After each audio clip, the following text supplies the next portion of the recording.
శ్రీమాత్రే నమః, శ్రీ గురుభ్యో నమః. తదుపరి కుంభరాశి. నూతన ఆంగ్ల సంవత్సర జనవరి మాసమునందు ఈ యొక్క కుంభరాశి వారికి ఎలా ఉందో ఇప్పుడు మనం తెలుసుకుందాం. కుంభరాశి వారికి మిశ్రమ ఫలితాలు అధికంగా గోచరిస్తూ ఉన్నాయి.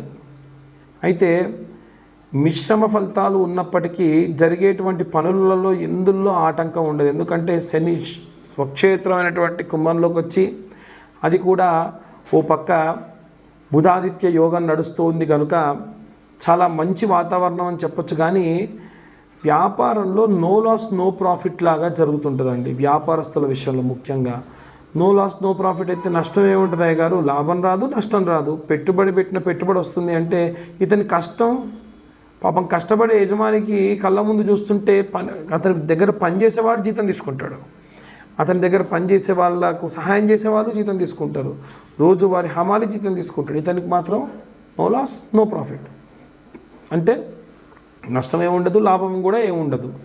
ఇతను ఫ్రీగా పనిచేసినట్టు. నెల రోజులు భార్యా పిల్లలను వదిలేసి పనిచేసేటువంటి వ్యాపారస్తుడికి ఈ బాధ ఎంత బాధ. కాబట్టి వ్యాపారస్తులకు నేను చెప్పే సలహా ఏమిటంటే, వ్యాపారం ప్రారంభించడానికి రోజు వెళ్ళేటప్పుడు కొంచెం అంత సోంపు చక్కెర తినేసి వెళ్ళండి. వ్యాపారం అంతా పూర్తయి బయటకు వచ్చేటప్పుడు ఇంత పేపర్ తీసుకొని పేపర్ అంతా కూడా ఇట్లా మొత్తం గొట్టంలా చేసేసి దానికి వెలిగించేసి కుడివైపు 3 సార్లు ఎడంవైపు ఒకసారి తిప్పి అక్కడ పడేయండి. దీనివల్ల చాలా చాలా చాలా ప్రశాంతత లభిస్తూ ఉంటుంది. వ్యాపారం బాగా అంటే కొంతమే లాభం వచ్చినా సరే ఆ లాభం వల్ల మీకు అసలు పోనీలే నాకు కొంచెం మిగిలిందనే తృప్తి మీకు ఉంటుంది. ఇదొకటి పాటించండి. రెండవది ఏమిటి అంటే ఉద్యోగస్తుల విషయంలో కూడా ఇవాళ జీతం వస్తే 3 రోజులు కూడా మీ బ్యాంకుల్లో జీతం కనిపించదు. ఎవరికి వాళ్ళకి పనిచేయాలి, వాళ్ళకు నీళ్లకు ఇళ్లకు అందరికీ పనిచేసి ఇక ఎలా ఉంటుందంటే మీ పరిస్థితి ఈరోజు పెట్రోల్కి ఈరోజు తిండికి ఖర్చు పెట్టుకోవాల్సిన పరిస్థితి. ఏమైనా ఇంకేదన్నా ఎక్స్ట్రా ఖర్చు పెట్టుకొని పలానా చోటుకి వెళ్ళాలన్నా మీ దగ్గర డబ్బులు ఉండని పరిస్థితి. అలాంటిది ఖచ్చితంగా ఈ యొక్క ఉద్యోగస్తుల విషయంలో కనిపిస్తూ ఉంటుంది. కాబట్టి మీరు కూడా ఒక చిన్నపాటి కరెక్షన్ చేసుకోవడం వల్ల లాభం పొందుతారు. ఎలా అంటే ఉదాహరణకు మీరు ఏదైనా సరే ఒక వెహికల్ తీసుకొని వెళ్ళే ప్రయత్నం చేస్తూ ఉంటే పెందలాడే లేచి ఆ రోజు మీరు మీ వాహనంలో వెళ్ళకుండా మీరు పబ్లిక్ ట్రాన్స్పోర్ట్లో వెళ్ళిపోయి పబ్లిక్ ట్రాన్స్పోర్ట్లో వచ్చేయండి. ఇలా నెలలో ఒక 2 రోజులు పెట్టుకుంటే కాస్త డబ్బు సేవ్ అవుతుంది. చిన్న ఉద్యోగస్తులకు చెప్తున్నటువంటి విషయం. ఇక పెద్ద ఉద్యోగాలు చేసేటువంటి వారికి కూడా మెయింటెనెన్స్ ఎక్కువగా ఉంటుంది కాబట్టి ఈక్వల్ మెయింటెనెన్స్ చేయండి. మీ మెయింటెనెన్స్ని కొంచెం సరి చేసుకోండి, కాస్త లాభం వచ్చే అవకాశం ఉంటుంది. ఇక విద్యార్థులు అలాగే గృహిణుల విషయానికి వస్తే ఎటువంటి డోకా లేదు, బ్రహ్మాండంగా ఉంది. వాళ్ళ గురించి అసలు మనం అంతగా ఇబ్బంది పడి మాట్లాడాల్సింది ఏమీ లేదు. కానీ విదేశీయానానికి వెళ్ళాలి, కోర్టు వ్యవహారాలు ఉన్నటువంటి వారు ఉన్నారు చూశారు, వాళ్ళకు మాత్రం డబ్బు బాగా ఖర్చు అవుతుంది. వాళ్ళు ఇప్పుడు కోర్టులలో ఉన్న వాళ్ళ డబ్బులు దేనికి ఖర్చు పెడతారంటే ఇంకా మళ్ళీ కోర్టుకు రాకుండా ఉండడానికి. దానివల్ల లాభం ఏమొస్తుంది అంటే ఏమీ రాదు. ఇంకొకటి సినీ రాజకీయ రంగాల వారు చాలా చాలా కీలకం. ఈ సినిమా రాజకీయాలంటే నేను ఇంతకుముందే చాలాసార్లు చెప్పాను, చాలా చాలా చాలా వర్గాలు ఉంటాయి ఒక సినిమా రంగం కానీ రాజకీయ రంగం కానీ. కాబట్టి అందరూ కూడా ఏం చేయండి అని అంటే రాళ్ల ఉప్పు తీసుకొని ఇంట్లో 4 మూలలా పెట్టేసుకోండి. నరఘోష నరదిష్టి పోతుంది. ఈ మధ్యకాలంలో జరిగిన చిన్న సంఘటనల వల్ల మీ పేరుని పదే మాట్లాడుకునే జనాలు ఉంటారు, బాగా దిష్టి తగులుతూ ఉంటుంది. ఆ దిష్టి తగలకుండా వీలైతే చేయండి.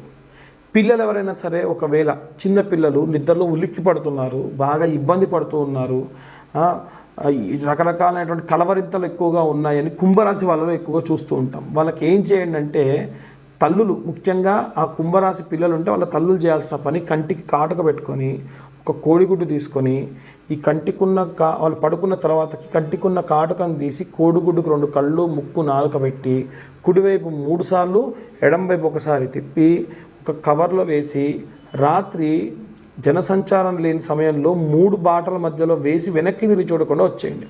ఇలా చేయడం వల్ల కుంభరాశిలో ఉన్నటువంటి చిన్న పిల్లలే కాకుండా ఎవరైనా సరే పిల్లలు బాగా ఉలిక్కి పడుతున్నారంటే ఎవరైనా చేయొచ్చు.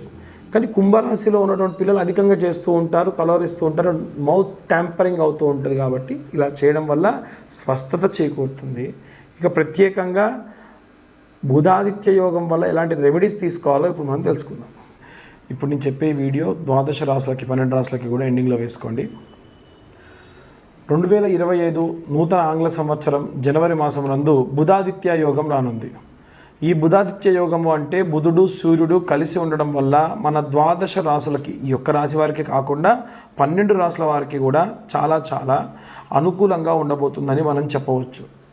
అయితే సాధారణంగా తెలిసినంత వరకు ప్రతి ఒక్క జ్యోతిష్యులు చెప్పేది ఏమిటంటే ఒక 4 రాశుల వారికి బాగుంది, సింహరాశికి, అలాగే కన్యారాశికి, తులారాశి వారికి, వృశ్చిక రాశి వారికి బాగుంది, ఇతరత్ర ఇంకెవరికి కూడా అంత యోగదాయకం కాదు అంటూ ఉన్నారు. కానీ అలా కాదు.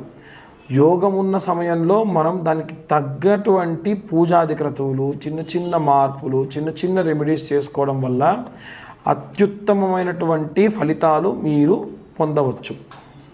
అయితే ఏమేం చేయాలి, ఎలాంటి ప్రతిఫలాలు పొందొచ్చు అంటే విద్యార్థులు కానీ, గృహిణులు కానీ, వ్యాపారస్తులు కానీ, ఉద్యోగస్తులు కానీ, ఏదైనా సరే కార్మిక రంగంలో ఉన్నటువంటి వారు కానీ, లేదా ఎవరైనా సరే సినీ రాజకీయ రంగాల్లో ఉన్నవారు కానీ, విదేశాలకు ప్రయాణం అవ్వాలనుకుంటున్న వాళ్ళు, విదేశాల్లో ఉద్యోగం చేయాలనుకుంటున్న వాళ్ళు, విదేశాల్లో చదువుకోవాలనుకునేటువంటి వాళ్ళు, కోర్టు కేసులతో ఇబ్బంది పడుతున్న వాళ్ళు, ఎవరైనా సరే ఈ బుధాదిత్య యోగాన్ని సఫలీకృతం చేసుకోవచ్చు. ఎలా చేసుకోవాలండి అంటే చాలా చాలా చాలా ఉత్తమమైనటువంటి మార్గం ఏమిటి అంటే ఆరాధన పూర్వకంగా చేసేటువంటి మార్గము. దీంట్లో విద్యార్థులందరూ కూడా చేయవలసింది ఏమిటి అంటే దత్తాత్రేయ స్వామి వారి యొక్క మంత్రాన్ని పఠనం చేయండి. అంటే దత్తాత్రేయ స్వామి వారి మంత్రం ఏమిటంటే దిగంబరాయ విద్మహే పాంచజన్యాయ ధీమహి తన్నో దత్త ప్రచోదయాత్. ఏ మంత్రం అండి అంటే దిగంబరాయ విద్మహే పాంచజన్యాయ ధీమహి తన్నో దత్త ప్రచోదయాత్ అనేటువంటి మంత్రాన్ని విద్యార్థులందరూ కూడా పఠనం చేయండి. ఇక ఆడవారికి ప్రత్యేకంగా చెప్పేటువంటి ఒక మంత్రం ఏమిటి అంటే ఒకే ఒక్క మంత్రం. అయితే బీజాక్షరాలు చదవకూడదు. చాలా వరకు ఏంటంటే అందరూ బీజాక్షరాలు చదువుతారు, బీజాక్షరాలు అందరూ చదవకూడదు అంటారు. ఒకే ఒక్క బీజాక్షరాన్ని పఠనం చేయడం దోషం కాదు. మల్టిపుల్గా చదువుతారు కొంతమంది. ఉదాహరణకు క్లాం, ఓం, క్రాం, క్రీం, క్రౌం సహా క్లీం, హ్రీం, శ్రీం ఇలా 3-4 అక్షరాలు బీజాక్షరాలు కలిపి చదవడం అనేటువంటి కొంతమందే చేయాలి. కొన్ని నియమనిష్టలు ఉన్నాయి. ఆడవాళ్ళు బహిష్టైనటువంటి సమయంలో కాకుండా ఇతరత్ర ఎప్పుడైనా సరే ఈ మంత్రం కేవలం ఒకే ఒక్క అక్షరం ఓం క్లీం కార్యే నమః, ఓం క్లీం కార్యే నమః అన్న మంత్రాన్ని వీలైనన్ని సార్లు పఠనం చేయండి. మీరు వంట చేస్తూ చేసుకోవచ్చు. మీరు సాధారణంగా ప్రశాంతంగా సాయంత్రం పూట అలా కొంచెం ఛాయ్ తాగి డాబాపైకి వెళ్ళి కూర్చున్నారు, ప్రశాంతంగా వాతావరణం ఉందంటే ఒక చాప వేసుకొని కూర్చొని ఓం క్లీం కార్యే నమః అన్న మంత్రాన్ని చదవండి. ఆడవాళ్ళందరూ చదవచ్చు. కేవలం బహిష్టైన సమయంలో మాత్రమే చదవకూడదు. ఉద్యోగస్తులు, వ్యాపారస్తులు, ఏ రంగంలో ఉన్న ఆడవారైనా సరే ఈ మంత్రాన్ని చదవండి. చాలా చాలా చాలా ఉత్తమమైనటువంటి ప్రతిఫలం దక్కుతుంది. అలా ఎలా చదువుతారండి ఆడవాళ్ళు బీజాక్షరాన్ని అంటే పేర్లు పెట్టుకోవచ్చే మనం. పేర్లు పెట్టుకోవడానికి లేని దోషము మంత్రం చదవడానికి ఎక్కడదండి. కాబట్టి ఎటువంటి తప్పు లేదు. అసలు మీరు పూజ చేసేదేమో శ్రీమూర్తి దేవతలనా, కానీ మంత్రం మాత్రం ఆడవాళ్ళు చదవకూడదా? ఎక్కడ న్యాయం? ఎక్కడా లేదు. ఆడవాళ్ళు బ్రహ్మాండంగా చదవచ్చు. ఇక ఉద్యోగస్తులు ఎవరైనా ఉంటే గనక నేను సాధారణంగా ఏదో నోటికి వచ్చింది అలా చెబుతున్నాడు అన్నట్టు కాకుండా ఇప్పుడు గ్రహస్థితి ఎలా ఉంది, ఇప్పుడు ఎలా అంటే నా దగ్గరికి వచ్చి జాతకాలు చూయించుకునే వాళ్ళందరికీ కూడా వాళ్ళ జాతకరీత్యా ఇప్పుడు నడిచే దశాకాలం ఏంటి, పలానా రాశి వారికి యుక్త వయసులో ఉన్నవాడికైతేనేమో ఈ దశ నడుస్తుంది, మధ్య వయసు కాడికి వచ్చేసరికి ఈ దశ నడుస్తుంది అన్న క్యాలిక్యులేషన్స్తోని, అంటే క్లియర్గా ఒక కేస్ స్టడీ చేసిన తర్వాతకి నేను మీ ముందుకు వస్తున్నా. చాలామంది అడుగుతూ ఉంటారు, ఎలా చెప్తారండి మీరు అలా మాస ఫలితాలు, అలా రాశి ఫలాలు ఎలా చెప్తారు, అలా చెప్పకూడదు కదా అంటే దానికి ఒక నిర్దిష్టమైనటువంటి కొలమానంతోనే చెబుతున్నాను, మళ్ళీ చెబుతున్నా. అలా ఉద్యోగస్తులందరూ కూడా చదవవలసినటువంటి మంత్రం ఏమిటి అనంటే ఓం గురు అరిష్టేతు సంప్రాప్తే గురు పూజాంచకారయేత్ గురుధ్యాన్నం ప్రవక్ష్యామి పుత్రపీడోపశాంతయే అనే మంత్రాన్ని చదవండి. ఇక మనకి గురు స్తోత్రము అని ఉంటుంది. ఇది విద్యార్థులు కానీ లేదా ఉద్యోగస్తులు కానీ ఈ యొక్క గురు స్తోత్రాన్ని చదవడం చాలా మంచిది. ఆదిశంకరాచార్యులు ఈ యొక్క గురు స్తోత్రాన్ని రచించడం జరిగింది. అయితే ఈ గురు స్తోత్రము చదువుతున్నా వింటున్నా చాలా ప్రశాంతత మీకు లభిస్తుంది. దానివల్ల మానసికమైనటువంటి ఒత్తిడి అనేటువంటిది లోను కాకుండా ఉంటారు. వ్యాపారస్తులు ఎవరైనా సరే ఉన్నత వ్యాపారాభివృద్ధి జరగాలి అంటే ప్రారంభించిన ప్రతిరోజు అది ఏ వ్యాపారమైనా చిన్న పచారీ కొట్టు దగ్గర నుంచి పెద్ద పెద్ద ఇండస్ట్రియలిస్ట్ అయినా సరే ఎన్నో రకాలైనటువంటి శౌచములతోని మన దగ్గరికి జనాలు వస్తూ ఉంటారు. కాబట్టి వ్యాపారస్తులందరూ కూడా ప్రప్రథమంగా చేయవలసింది ఏంటి, అశౌచములు అంటనటువంటి దేవీ దేవతలు ఎవరైనా ఉన్నారు అనంటే కాలభైరవుడు, ఆంజనేయ స్వామి మాత్రమే. కాబట్టి కాలభైరవుడు అలాగే ఆంజనేయ స్వామి వారికి సంబంధించి కాలభైరవ అష్టకాన్ని చదవండి, హనుమాన్ చాలీసా చదవండి. ఈ మాసంలో విశేషమైనటువంటి ప్రతిఫలాన్ని పొందుతారు. ఇంకా కొంతమంది ఆంజనేయ స్వామి దండకం చేస్తామండి, లేదు మేము ఒకవేళ ఇంకా రాముల వారికి సంబంధించినటువంటి మంత్రాలు చదువుతాం, ఏమైనా చదువుకోండి. శ్రీరామ రామ రామేతి రమే రామే మనోరమే సహస్రనామ తత్తుల్యం రామనామవరానని సాయంత్రం పూట మీ వ్యాపారం జరిగే చోట చదివితే ఎత్ర ఎత్ర రఘునాథ కీర్తనం తత్ర తత్ర కృతమస్తకాంజలిం బాష్పవారి పరిపూర్ణలోచనం మారుతిం తమత రాక్షసాంతకం. ఎక్కడెక్కడ రామనామం ఉంటే అక్కడ ఆంజనేయ స్వామి వారు కూర్చొని మీ వ్యాపారానికి ఉన్నటువంటి ఈ యొక్క గ్రహస్థితులకు సంబంధించినటువంటి దోషములు కానీ ఏవైనా దృష్టి దోషములు ఉంటే పోగొడతారు. ఇక ప్రత్యేకంగా రాజకీయ సినీ రంగాల వారు బాగా ఆలోచించండి. సినీ రంగాల వారు కానీ మీడియా వాళ్ళు కానీ రాజకీయ సినీ రంగాల వారు కానీ ఎన్నో చోట్లకు వెళ్ళాలి. ఒక చోట షూటింగ్ ఉందంటే వెళ్ళాలి, వారికి కానటువంటి పనికి సంబంధించి వారికి కానటువంటి క్యారెక్టర్ని వేసుకోవాలి.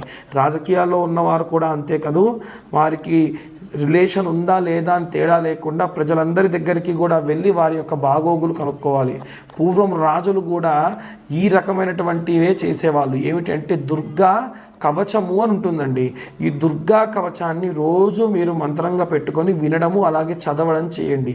ఈ దుర్గా కవచం ఎలా ఉంటుంది, ఎలా ప్రారంభమవుతుంది అంటే శృణోదేవి ప్రవక్ష్యామి కవచం సర్వసిద్ధిదం పఠిత్వా పాఠయిత్వా చ నరోముశ్చేత సంకటాత్ అనేటువంటి ప్రారంభమయ్యే శ్లోకంతో ఉంటుంది. ఈ కవచాన్ని చదివి రోజు కూడా మీరు బయటికి వెళ్ళేప్పుడు ఒక రుద్రాక్షకు సంబంధించినటువంటి ఇలా ఏదైనా బ్యాండ్ కానీ లేకుంటే ఏదో ఒక కంకణం, ఒక దారంతో ఉన్న కంకణాన్ని కట్టుకోండి.